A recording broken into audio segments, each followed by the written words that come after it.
जय हिंद दोस्तों, स्वागत है आपके अपने YouTube channel maths trick bye Bhupendra पर। जहाँ पर हमने पढ़ रहे थे क्लास 12th के लिए फिजिक्स में, जो हमने चैप्टर नंबर 1 कंप्लीट करा दिया है और उसके जो अब हम जो है न्यूमेरिकल लगा रहे हैं चैप्टर नंबर 1 के।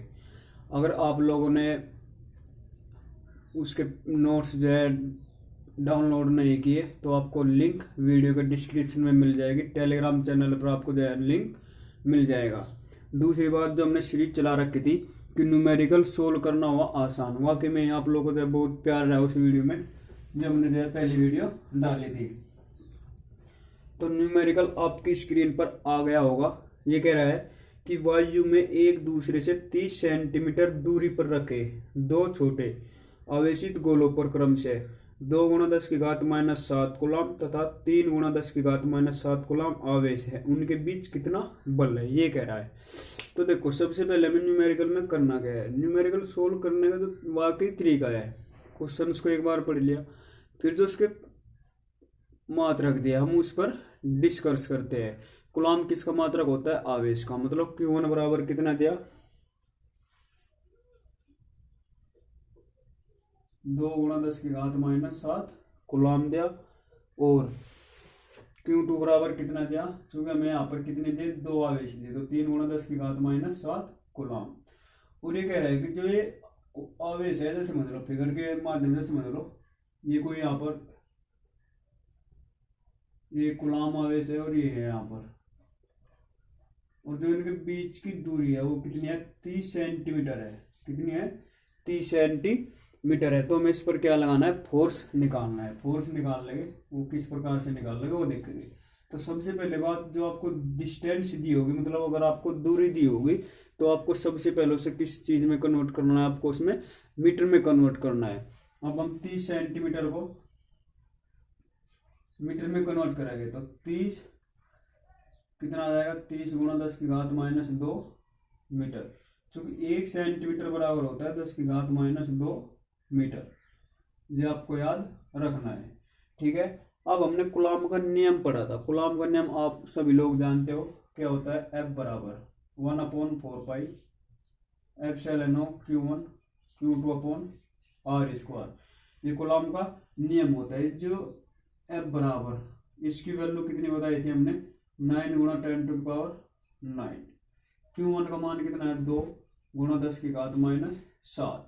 Q2 का मान कितना है? 3 गुणा 10 की घात -7 बटे, देखो जो यहाँ पर 30 है, 30 गुणा 10 की घात -2 है। इस 30 को मैं किस प्रकार से लिख सकता हूँ? इस प्रकार से लिख सकता हूँ, और गुणा 10 की घात -2 ऐसे रख लो। देखो 10 की घात 1 में से 10 की घात -2 जाएगी तो कितना बचेगा? 3 गुणा 10 की घात -1। मतलब आर की वैल्यू कितनी है? 3 गुणा 10 की घात -1 मीटर है। कितनी है? 3 गुणा 10 की घात -1 मीटर। तो 3 गुणा 10 की घात -1 का होल स्क्वायर करा देंगे।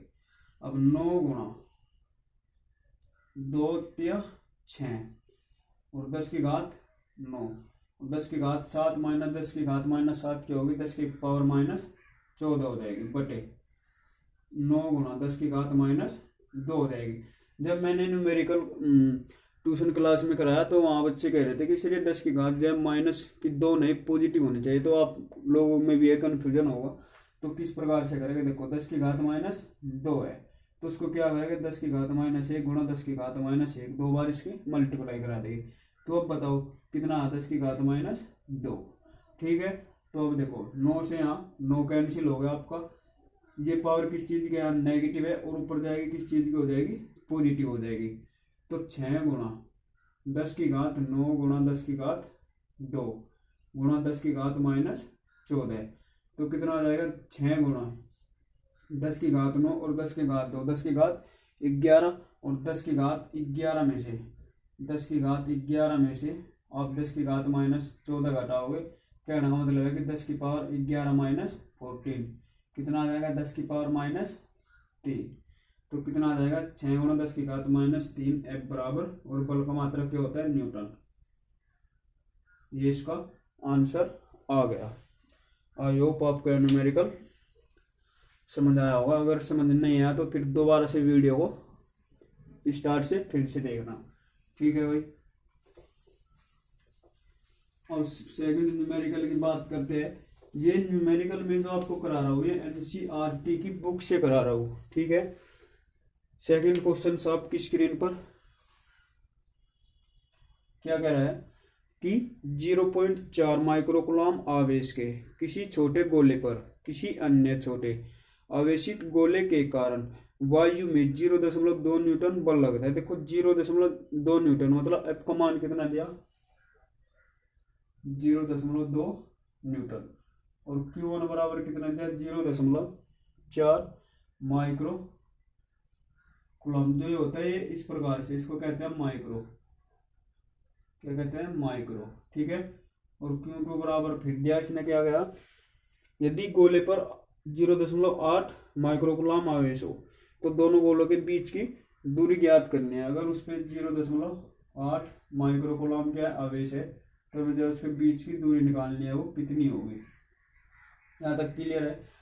अब देखो 1 माइक्रोकूलम बराबर होता है 10⁻⁻6 कूलम। ऐसे समझ लो 1 माइक्रो बराबर होता है 10⁻⁻6, ठीक है। तो हम इसको कूलम में कन्वर्ट करेंगे। कूलम में कन्वर्ट मतलब Q1 की वैल्यू कितनी आ जाएगी यहाँ पर, 0.4 गुणा 10⁻⁻6 कूलम, और Q2 की वैल्यू कितनी आ जाएगी, 0.8 गुणा 10⁻⁻6 कूलम, ठीक है। अब हमें फॉर्मूला पता है। फॉर्मूला क्या पता है, कूलम का नियम क्या होता है, F बराबर 1/4 pi epsilon Q1 Q2 upon R square. F का मान कितना दिया, 0.2, 1/4 पाई एप्सिलॉन का मान कितना होता है, 9 गुणा 10⁹। Q1 का मान कितना है, 0.4 गुणा 10⁻6, और Q2 का मान कितना है, 0.8 गुणा 10⁻⁻6 बटेगा R स्क्वायर। यहाँ तक बात क्लियर हुई। अब देखो क्या करेंगे, इसको इस साइड में दो, R स्क्वायर बराबर, और इसको इस साइड ले आओ, 9 गुणा पावर को इकट्ठा कर लो, 4 × 32 मतलब 0.32 गुणा 10⁻9, और देखो 10⁻⁻6 10⁻⁻6 कितना हो जाएगा, 10⁻⁻12, तो 10⁻9 गुणा 10⁻⁻12 बटेगा 0.2, ये आ गया। अब देखो हम इसको कैसे सोल्व करेंगे। यहाँ पर इसको सोल्व करेंगे, यहाँ पर देखो इसको 9 × इसको काट लो, ये 1 से 1 तो यहाँ पर आ जाएगा पॉइंट, या ऐसे नहीं समझे तो ऐसे समझ लो, यहाँ पर 0.32 है और यहाँ पर कितना है, 0.1 है। तो इस दशमलव हटाने के लिए क्या करूँगा, मैं 10 से गुणा कर दूंगा और 10 से भाग करा दूंगा, तो ये दशमलव हट जाएगा। और जो ये 0.3 है इसमें क्या करेंगे, 100 से भाग करा देंगे और 100 से इसको डिवाइड करा देंगे, तो कितना आ जाएगा, 9 गुणा 32 गुणा 9 गुणा 10⁻⁻2 गुणा 12 बटे 2 गुणा 10⁻100, ये आ गया, ठीक है। ये कैसे आएगा, देखो 0.2 की जब हम मल्टीप्लाई 10 में कराएंगे तो 2 आएगा, और 2 की मल्टीप्लाई 100 में कराएगा तो 100 ही आएगा। अभी मैंने मल्टीप्लाई नहीं की। अब यहाँ पर देखो 0.32 की मल्टीप्लाई हम किस में कराएंगे, 100 में कराएगा, तो 3 2 आएगा यानी 32 आएगा, और 10 यहाँ पर बचा था तो हमने 10 यहाँ पर लिख दिया। यहाँ तो कोई क्लियर डाउट हो तो बताओ कमेंट करके भी। तो अब देखो क्या करेंगे, अब हम इसको काट सकते हैं, 16 दूनी 32, तो 16 निम्न कितना होता है आपका 144 गुणा, देखो 10⁻9 और 10⁻1 10⁻10, और 10⁻10 में से 10 की पावर देखो कितना आएगा, 10⁻10 गुणा 10⁻12 बटेगा 10 की पावर कितना आ जाएगा, 2 आ जाएगा। चूंकि जो 10 की पावर 2 होती है उसको हम 10 गुणा 10 लिखते हैं, तो 10 गुणा 10 क्या हो जाएगा, 10 दाम 100, तो कितना आ जाएगा, 100 आ जाएगा। अब देखो ये पावर नेगेटिव है तो ऊपर जाएगी, सॉरी ये पावर पॉजिटिव है तो ऊपर जाएगी, क्या आ जाएगी, पॉजिटिव, नेगेटिव, नीचे पॉजिटिव है तो ऊपर जाके किस चीज़ की हो जाएगी, नेगेटिव। तो हम इसको लिख देंगे 144 गुणा, यहाँ से कितना बचेगा, 10⁻⁻2 और गुणा 10⁻⁻2, ये किसके बराबर आ रहा भाई, R स्क्वायर के। अब यहाँ से हम R की वैल्यू निकाल लेंगे, वर्गमूल करेंगे 144 गुणा 10 की पावर कितना आ जाएगा, 4 आ जाएगा। और यहाँ से इसको निकाल लेंगे, देखो ये कितना हो जाएगा 12 और ये कितना हो जाएगा 10⁻²। तो कितनी आ गई, आर की वैल्यू आ गई 12 × 10⁻² मीटर। अगर आप लोग इसको सेंटीमीटर में कन्वर्ट करना चाहो तो 0.12 सेंटीमीटर। ये आ जाएगा आपका आंसर। ठीक है, या तो किसी को कोई डाउट हो तो कमेंट करके जरूर बताओ। अब नेक्स्ट क्वेश्चन फिर आपकी स्क्रीन पर आ गया होगा, देखो एक बार क्या कह रहा है। क्वेश्चन क्या कह रहा है कि 4 × 10⁻⁹ कूलम मीटर द्विध्रुव आघूर्ण का कोई वैद्युत द्विध्रुव 5 × 10⁴ न्यूटन पर कूलम परिणामी के किसी एक समान विद्युत क्षेत्र की दिशा से 30 डिग्री पर संरेखित है। द्विध्रुव पर कार्यरत बल आघूर्ण का परिकलन ज्ञात कीजिए। तो देखो सबसे पहले क्या होगा, जब मैंने आप लोगों को द्विध्रुव आघूर्ण पढ़ाया था तो क्या था, उसका मात्रक कूलम मीटर था। तो मतलब P बराबर हमें कितना दिया है यहाँ पर 4 × 10⁻⁹ कूलम मीटर ये दिया है। और वैद्युत द्विध्रुव जब मैंने आपको वैद्युत क्षेत्र की तीव्रता पढ़ाई थी तो वैद्युत क्षेत्र की तीव्रता का मात्रक क्या होता है, न्यूटन पर कूलम। तो मतलब E बराबर वैद्युत क्षेत्र की तीव्रता को हम किससे प्रदर्शित करते हैं, E से। तो E बराबर कितना दिया हमको 5 × 10⁴ न्यूटन पर कूलम। फिर ये कह रहा है कि इसको 30 डिग्री पर हमने संरेखित कर दिया। कितने डिग्री पर, मतलब थीटा का मान कितना दे दिया 30 डिग्री। तो बल आघूर्ण पूछ रहा है, मतलब टो का मान पूछ रहा है। तो टो बराबर आपको एक फॉर्मूला याद रखना है, PE sin theta. PE sin theta. P का मान कितना 4 × 10⁻⁹ गुणा E का मान कितना 5 × 10⁴ गुणा थीटा का मान कितना है 30 डिग्री। तो साइन 30 डिग्री यहाँ पर आ गया। तो देखो 4 गुणा 10⁹ गुणा 5, 10⁹ और 10⁹ पॉजिटिव है 4 तो 10⁻⁻5 और साइन 30 की वैल्यू 1/2। तो कैंसिल हो जाएगा 2 बार, तो 2 पंजे 10 गुणा 10⁻⁻5 तो कितना आ जाएगा 10⁻⁻4 न्यूटन। यह आपका क्या आ जाएगा, आंसर आ जाएगा।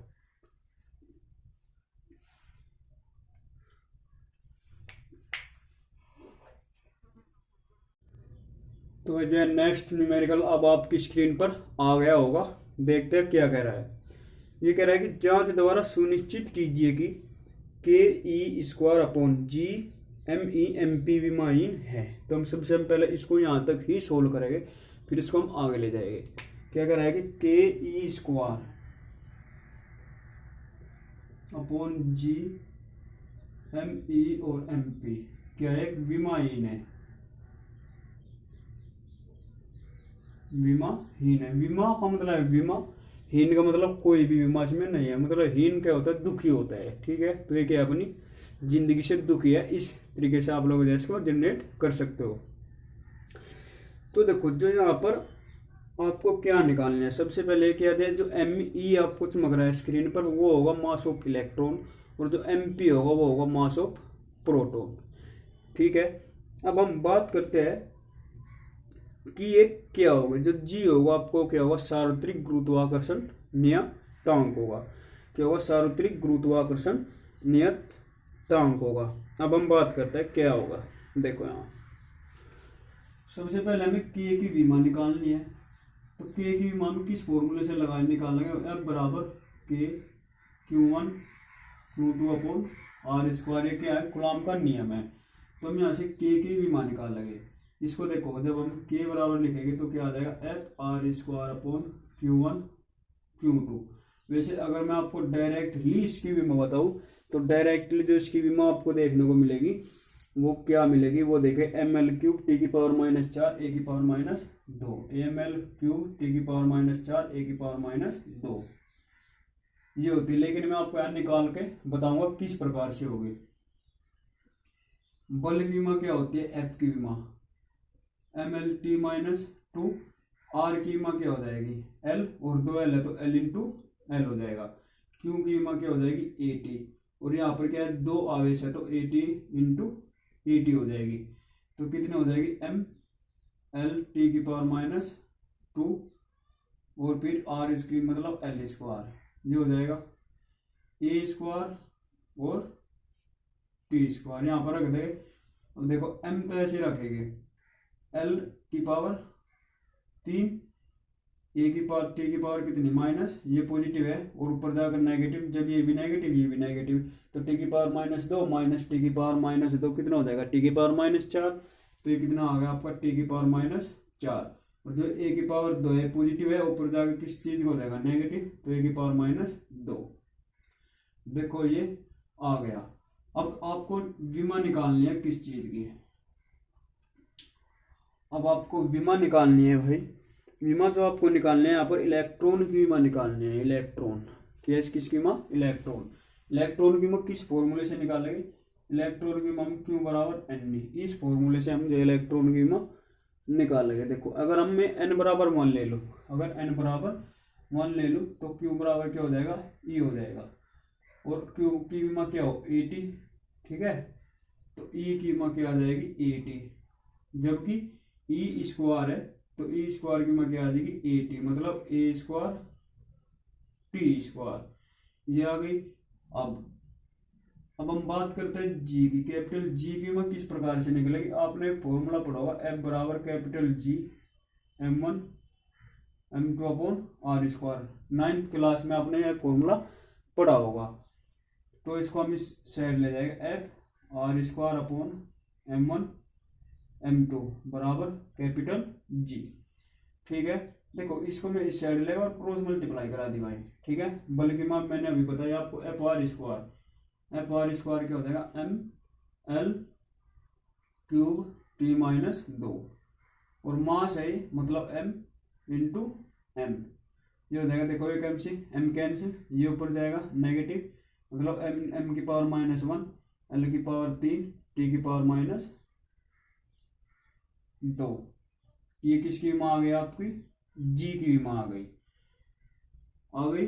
अब हम बात करते हैं मास ऑफ इलेक्ट्रॉन और मास ऑफ प्रोटॉन, मतलब मास ऑफ इलेक्ट्रॉन और मास ऑफ प्रोटॉन, ये क्या होगा, मास ऑफ इलेक्ट्रॉन और मास ऑफ प्रोटॉन क्या हो जाएगा m हो जाएगा, मतलब मास ऑफ इलेक्ट्रॉन क्या हो जाएगा m और मास ऑफ प्रोटॉन क्या हो जाएगा n, ठीक है। तो यहाँ पर रखो, अब यहाँ पर रखेंगे k की कीमत, सबसे पहले हम k की कीमत रखेंगे, k की कीमत ये रही आपकी m l क्यूब टी की पावर -4 ए की पावर -2, और ई की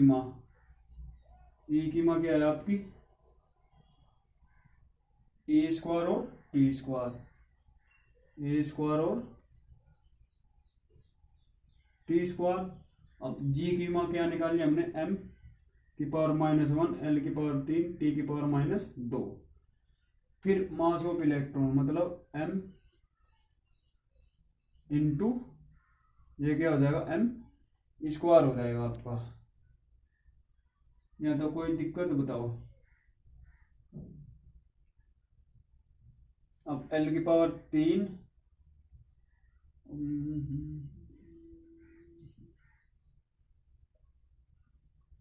अब यहां से देखो एक m से एक m यहाँ क्या हो जाएगा कैंसिल हो जाएगा, मतलब क्या बचेगा l की पावर 3, देखो जो t की पावर 4 है इसको मैं कैसे लिख सकता हूँ, t की पावर -2 लिख सकता हूँ, और t की पावर -2, और इसको क्या लिख सकता हूँ a की पावर -2 लिख सकता हूँ इसको, और इसको मैं किस प्रकार से लिख सकता हूँ a स्क्वायर और t स्क्वायर लिख सकता हूँ। अब m की पावर -1 l की पावर 3 t की पावर -2, और क्या होगा m बचेगा, देखो एक पॉजिटिव से एक नेगेटिव कैंसिल हो जाएगा, क्योंकि m की पावर -1 और इंटू m, तो कितना आ जाएगा m की पावर 0, कुछ बचेगा नहीं।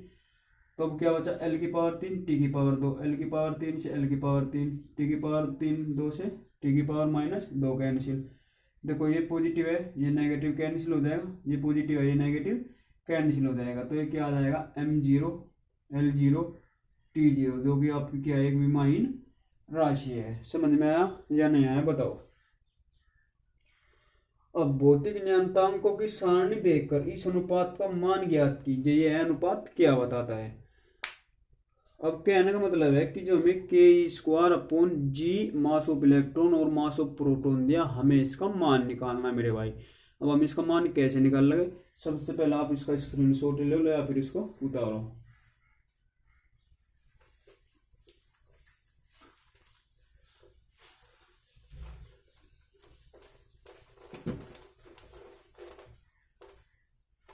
क्या दिया भाई, ये देखेंगे कि e square upon ji mass of electron और मास ऑफ प्रोटॉन। सबसे पहले आपको के का मान पता होना चाहिए। के का मान क्या हो, 9 इंटू 10 टू द पावर 9, और ई का मान क्या होता है 1.6 इंटू 10 टू द पावर 19। जी की वैल्यू जो होती है 6.67 इंटू 10 टू द पावर -31 के जी होती है। मास ऑफ इलेक्ट्रॉन, तो मास ऑफ इलेक्ट्रॉन होता है 6.1 इंटू 10 टू द पावर कुछ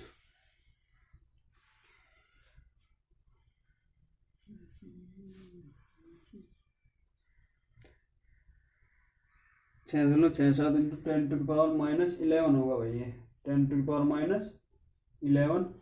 और मास ऑफ प्रोटॉन होता है आपको 9.1 into 10 to the power -31। Mass of 9 into 1 into 10 to the power -31। और मास ऑफ प्रोटॉन, जो मास ऑफ प्रोटॉन होता है आपका वो क्या होता है 1.67 इंटू 10 टू द पावर -27 -27। मात्रक लिखना चाहो तो लिख सकते हो, इसका तो कोई जो मात्रक क्या होता है, कैसे निकालते हैं मात्रक भी देख लो। अब बराबर के Q1 Q2 upon R square. बल का मात्रक क्या होता है न्यूटन, मीटर स्क्वायर पर कूलम स्क्वायर आ जाएगा इसका मात्रक। इसका मात्रक आ जाएगा तो ना कूलम आ जाएगा। इसका मात्रक आ जाएगा आपका किलोग्राम।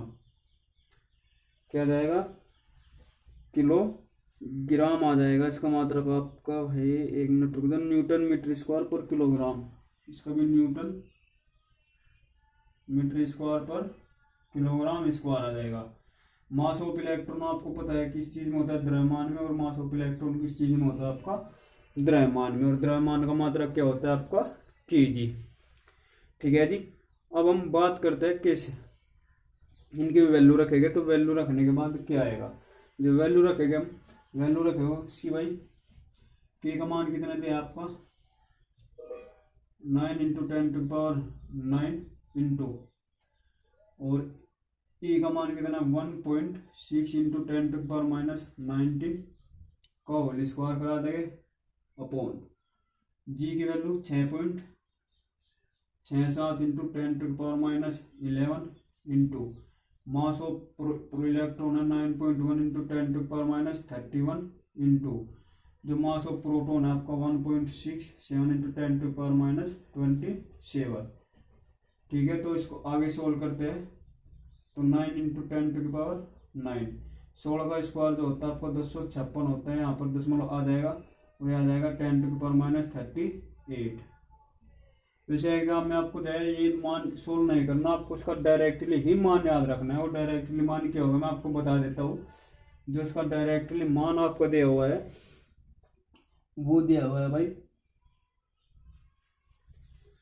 वो दिया है 2.29 इंटू 10 टू द पावर 39, ये दिया हुआ है।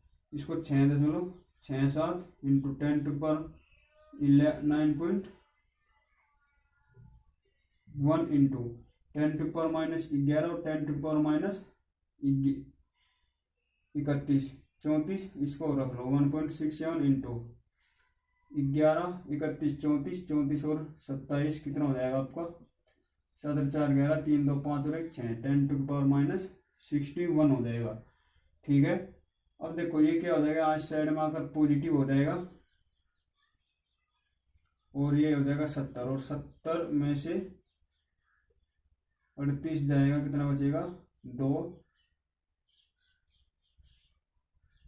10 टू द पावर 13 आएगा। और जब इसको यहाँ से काट पीट करोगे ना, ज्यादा लॉन्ग जयपुर से यहाँ दशमलव से दशमलव कैंसिल हो जाएगा आपका। जब आप इसको काटोगे तो आपका यही आंसर आएगा। ठीक है, क्योंकि कुलम बहुत बड़ी कैलकुलेशन है, फोन के जरिए ही हो सकती है। तो आई होप आपको यह वीडियो अच्छी लगी होगी। अगर आपको वीडियो अच्छी लगी तो वीडियो को लाइक शेयर कमेंट करके ज़रूर बताना है और अपने दोस्तों तक जो है इसको शेयर ज़रूर करना।